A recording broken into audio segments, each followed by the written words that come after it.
आदित्य, हमें वापस चलना चाहिए। क्या पता ये कोई असली राक्षस हो जो शाप की वजह से पक्षी बन गया हो और अब दोबारा शाप से मुक्त होकर राक्षस बनना चाहता हो। आदित्य गंभीर सोच में डूब गया।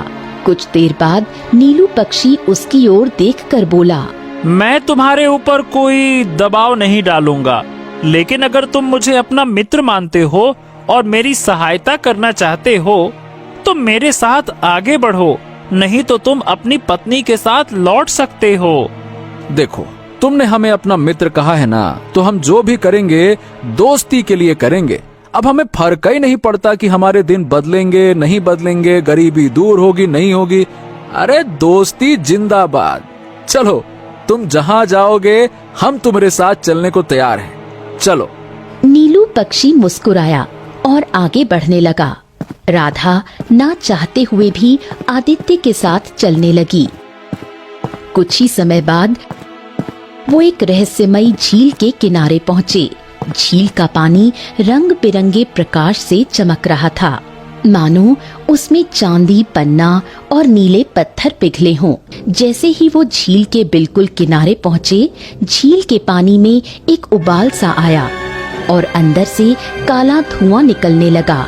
वो धुआं धीरे धीरे हवा में फैलने लगा और देखते ही देखते उसने एक विकराल आकृति ले ली। वो आकृति राक्षस की थी। तुम दोनों की हिम्मत कैसे हुई मेरे क्षेत्र में आने की? निश्चय ही तुम कमल का फूल चुराने आए हो। मैं इस कमल के फूल का रक्षक हूँ। तुम्हें युद्ध की चुनौती देता हूँ। अब तुम दोनों की मृत्यु निश्चित है। आदित्य ने उसकी ओर देखा और शांत भाव से कहा, सुनो, तुम अपने आप को बहुत बड़ा राक्षस समझता है ना? अगर इतना ही शक्तिशाली है तो हमसे बुद्धि का युद्ध करना। राक्षस ठहाका मारकर हंसते हुए बोला,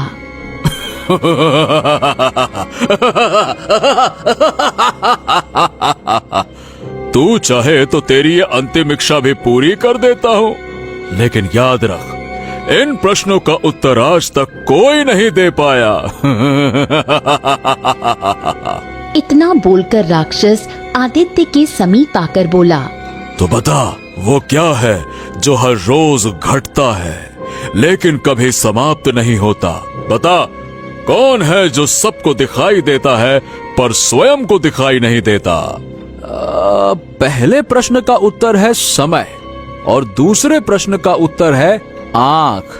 जैसे ही उत्तर राक्षस के कानों में पड़े, उसके शरीर से आग की लपटें निकलने लगी। अरे अरे, मैं जल क्यों रहा हूँ? ये क्या हो रहा है? अरे मूर्ख, तेरी मौत का रहस्य यही था। मैंने इसे वर्षों पहले दो साधुओं की बातचीत में सुना था। अगले ही क्षण राक्षस भस्म होकर राख बन गया। जादुई पक्षी उड़ता हुआ आदित्य के पास आया और हाँ, अब कमल के फूल को तोड़ लो, समय आ गया है। आदित्य ने जैसे ही कमल का फूल तोड़ा, वो रंग बिरंगी किरणों से जगमगाने लगा। आदित्य फूल की ओर देखकर बोला, मैं चाहता हूँ कि नीलू पक्षी पर जो भी श्राप है वो समाप्त हो जाए। अगले ही पल नीलू पक्षी एक सुंदर राजकुमार में परिवर्तित हो गया। कमल का फूल अदृश्य हो गया। वो राजकुमार दौड़ता हुआ आदित्य के गले लग गया और बोला, मुझे विश्वास था भैया कि आप मुझे श्राप से मुक्त करोगे। आप मेरे बड़े भाई हो। ये सुनकर आदित्य और राधा चौंक गए।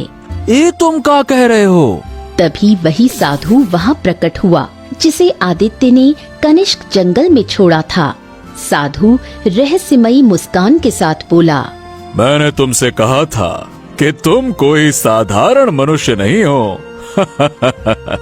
ये राजकुमार जो कह रहा है वो सत्य है। लेकिन कैसे? कुछ वर्ष पूर्व जब मैं इसी जंगल में तपस्या कर रहा था, तभी इस राजकुमार ने मेरी तपस्या भंग की। मैंने इसे पक्षी बना दिया। ये रो पड़ा और अपने माता पिता की चिंता करने लगा।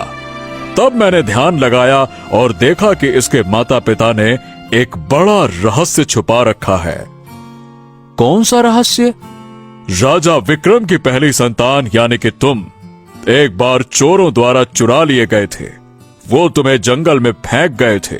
तभी एक नाविक जिसका नाम बिरजू था वो तुम्हें उठा ले गया और पालने लगा। आदित्य कांपता हुआ बोला, ये तो हमारे पिता का नाम था। हाँ, वही बिरजू। और तुम ही वो राजा विक्रम की पहली संतान हो। राजा ने ये बात छिपाई क्योंकि उसे डर था कि लोग कहेंगे कि वो अपने पुत्र की रक्षा भी नहीं कर पाया। इतना कहकर साधु चुप हो गया। तब राजकुमार अशोक बोल पड़ा, जब मैं पक्षी बना और रो पड़ा तब साधु महाराज ने कहा था कि जब कनिष्क जंगल में कोई मनुष्य आएगा और बिना स्वार्थ के मेरी सहायता करेगा वही मेरा भाई होगा। जब आपने मेरी मदद की मैंने पहचान लिया कि आप ही मेरे बड़े भाई हो। अरे तो तुमने हमें पहले काहे नहीं बताया? साधु महाराज ने मना किया था कि यदि आपका प्रेम और सहायता सच्ची होगी तभी मुझे मुक्ति मिलेगी। ये सुनकर राधा मुस्कुरा उठी। आदित्य ने भी एक संतोष की सांस ली। साधु उनकी ओर देखकर बोला, अब समय आ गया है कि तुम अपने राज्य लौटो। गरीबों के दिन अब समाप्त हुए। राज्य के असली उत्तराधिकारी आप ही हो। पिताजी और माँ आपको देखकर अत्यंत प्रसन्न होंगे। चलिए। इतना कहकर अशोक ने आदित्य और राधा को अपने महल ले चलने का आग्रह किया। महल पहुंचते ही आदित्य ने सारी घटना राजा विक्रम और रानी को बताई। माता पिता ने अपने खोए हुए पुत्र को गले से लगा लिया। राजमहल में हर्ष की लहर दौड़ गई।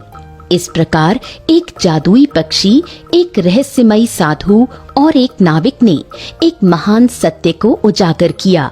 राज्य में वर्षों बाद न्याय, प्रेम और